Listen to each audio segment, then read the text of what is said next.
Oh yeah, we're recording. Excellent. Welcome everyone. We have a lesson today. It's titled Flip Your Lid. This is going to be something that comes up all the time in this class. You'll see us doing these weird hand motions. We'll talk about it all the time.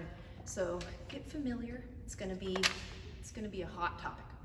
So last class we were talking about the evolution timeline.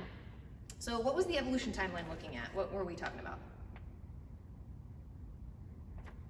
Ryan? We were talking about the evolution of the human body. Yes, so we were talking about the evolution of the human body, what our bodies were built for, and how we behave today, and how those two things are very different, and why they're causing problems. It's really why this class was created. So trying to get our bodies back to what they were intended for, which is moving frequently, eating real food, and experiencing shorter-term stress. So that's the key thing that we're going to be focusing on today, is that long-term versus short-term stress. Because remember, that stress response is the same whether it's somebody chasing you or an animal chasing you and taking a test. The stress response is the exact same. So does anyone remember what our stress response is? Yes. Our stress response is to help us survive? Yes. The stress response keeps us alive, or survival is what it did for us. That's why we're here today. And we have something that kicks into our brain that says we need to do three things. What are those three options? They start with F.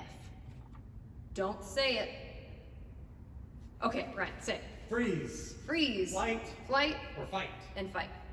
So that's what's kept us alive. What we want to talk about today is what's going on in the brain for everyone, and also what's specifically going on in your teenage brain that can make stress really, really difficult. So we have this beautiful brain up here with three different areas. And the first area we're going to talk about is this prefrontal cortex.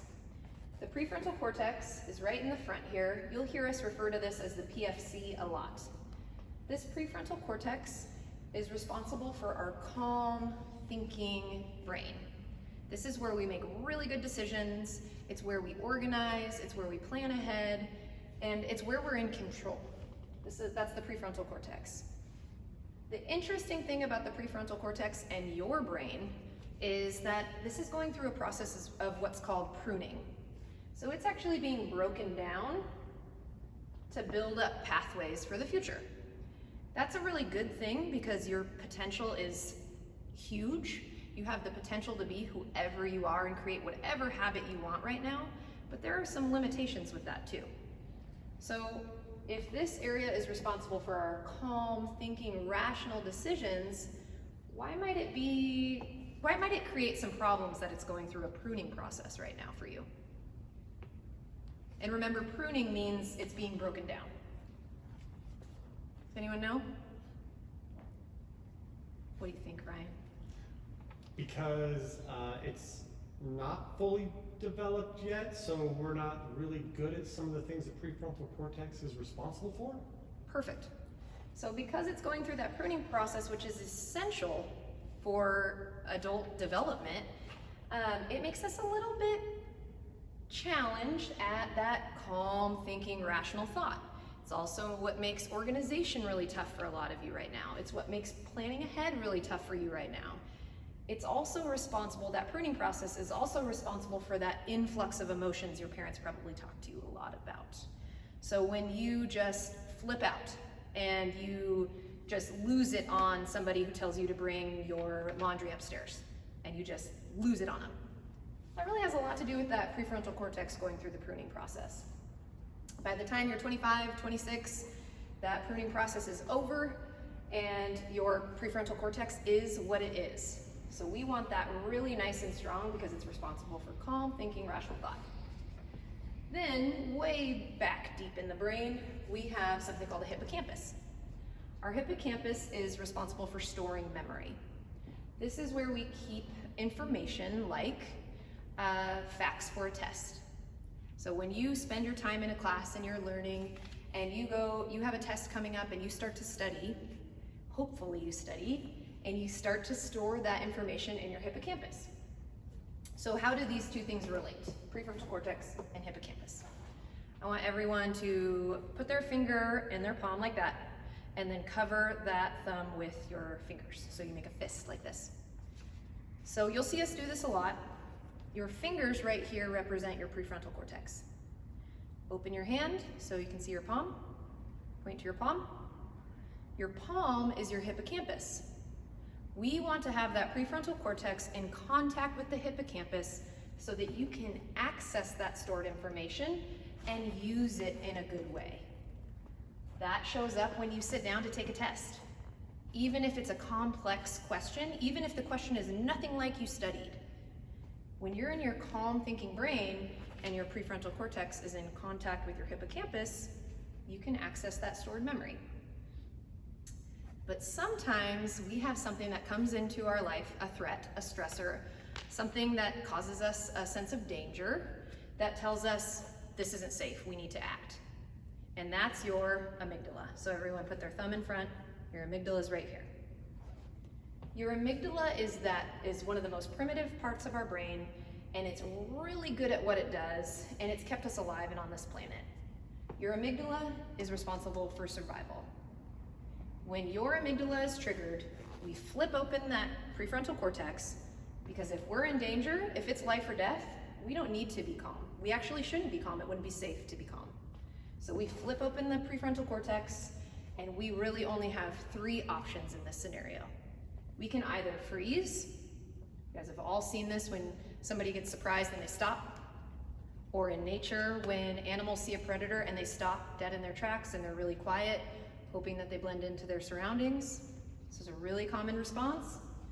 That's one option. Next option is to run away. So imagine you are in a giant tag game and you see Mr. Ulmer and he's running after you and he's gonna tag you and you really don't wanna be tagged. This might be a situation where you stop and hope he doesn't notice you. So you're like, maybe he'll notice the other people running around and he just won't notice me. But then you lock eyes with him and you know he sees you and he starts running after you. You have to run. So you start running away. In very extreme situations, like if you're cornered by a tiger, you might have to fight the tiger. This is going to be the last option because fighting a tiger does not usually end well for humans.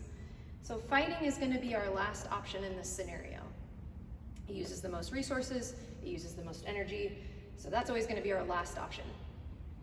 This amygdala is really good at what it does, but it's almost too good because it doesn't know the difference between Mr. Ulmer chasing you in a tag game and a tiger chasing you in real life. It also doesn't know the difference between life or death and being in a math class. That causes some issues because when we're thinking with this, we're not in control. When we're thinking with this, we get lots of options. So let's see how that plays out in a role play. Okay, well, welcome to math class. I'm really glad to have you in my class this year. And we're just going to start out nice and easy to see where everyone's at. You know, you had a nice long summer, so we're just going to start out small, okay? So I'm going to call on you, and you're just going to answer the question. Take as much time as you need. Ready? Okay, Santi, why don't you start? Are you ready? We're going to just start easy. 3 times 3. 3 times 3. You got this. My stomach hurts. Can I go to the bathroom?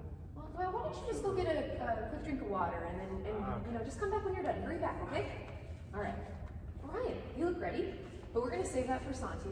How do you feel about math? I love math. You do? Love everything about math. Love everything about school. I'm excited. I'm so Hit me with it. glad for you. Hit me with Let's go 4 times 4. 4 times 4. 4 times 4 is 12. Oh, try again. No? 4 times 4?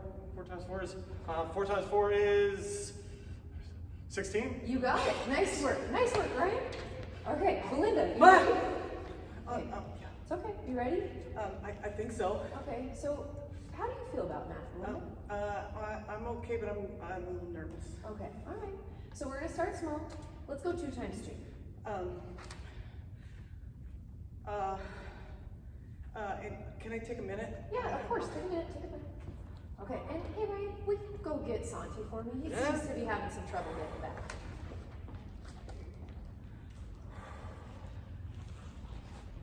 I got him. Okay. I thanks. got him. Thanks, Ryan. Belinda, you ready? I think I'm ready. Okay. Is it 4? You got it. Nice work. Nice work. Okay, Santi, you're back. Oh my God. And What? 3 times 3, same question. You got this. Oh, 3 times 3. This is so extra. Why? It's all right. Why is Just this take class? a- This is so stupid. Just take a minute. Just take a minute. Count on your fingers if you need to. You know what? I'm done. I'm done with this. Okay. I can't do this. I Why can't do this. don't you just go take a break? Why don't you go take a break? We were giving you some good examples of some people thinking with their prefrontal cortex and some people thinking with their amygdala. So remember, this is our calm thinking brain, this is our flipped lid, thinking with our amygdala, and this only gives us 3 options: freeze, flight, fight. So of those 3 people, Ryan, Santi, and Belinda, who do you think was thinking with their calm thinking brain, with their prefrontal cortex? Ryan, right? So Ryan was here. How did you know that?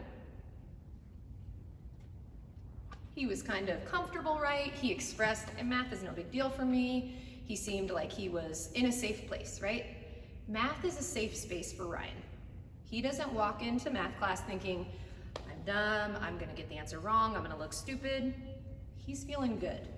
So he was able to answer that question with a calm thinking brain. Now, what about Belinda and Santi? Flipped lid, right? Yeah, their lids were flipped. And how did you know Belinda's lid was flipped? Yeah, she was clammed up, she was shaking, she was startled. She was thinking with this amygdala. Math is probably not such a safe space for her. So when the teacher called on her, she got kind of surprised and she shut down. I'm sure a lot of you have either done that in a class or in the very least seen people do that in a class. You're worried about giving the wrong answer, you're focusing on how all the things can go wrong. You're not feeling like you're safe. For her, did she eventually come back to that calm thinking brain? Yeah. She was able to answer that question, and she did that with a few techniques. So the first thing she did, and maybe you heard me say this to her, was I said, take a breath. So I had her take a breath and breathe out, because when we are in this stress response, we breathe really shallow. And that is actually a good thing because it increases our heart rate, it gets us ready to run away, it gets us ready to fight. But when we're running to think here, we need to take some big deep breaths. And that can actually trigger our system to go back to homeostasis and allow us to think clearly. So she took a breath and she also asked for a break. She asked if she could take a minute, and that is a really good example of a tool you can use when you feel your body going here or here. Ask to take a break, walk away, take a breath. Those are really good strategies. And eventually she got back to this place. What about Santi? He was acting crazy. Santi was having a time in math class. And how many of you noticed that he probably didn't like math class from the beginning? Yeah, he was kind of disengaged, he was kind of hiding behind the other students. He clearly does not really like math class. And let me tell you, I can relate. So when he was in class and you could see that he was already kind of trying to hide and stay in the background, he was really trying to freeze in that moment. And then you saw this. What did he do? How did you know he was running away? He said, my stomach hurts. I need a drink of water. And while that could be true, we're running under the assumption that he did not really have a stomach ache in that moment. So really what Santi was doing was he was running away. He was running away from the situation because he said, this is not safe. And then we went and got him. Ryan went and got him, he brought him back, and we kind of forced him into a corner. We said, you have to answer this question, and the only option he had was fight. So he got in a fight with the teacher, and then he had to get kicked out. This is a situation a lot of you have probably seen play out before. What we're gonna do in this class is we're gonna give you lots of tools to do what Belinda did. Take a breath, take a break, exit the situation, recognize when you're about to be here, because your body will tell you that.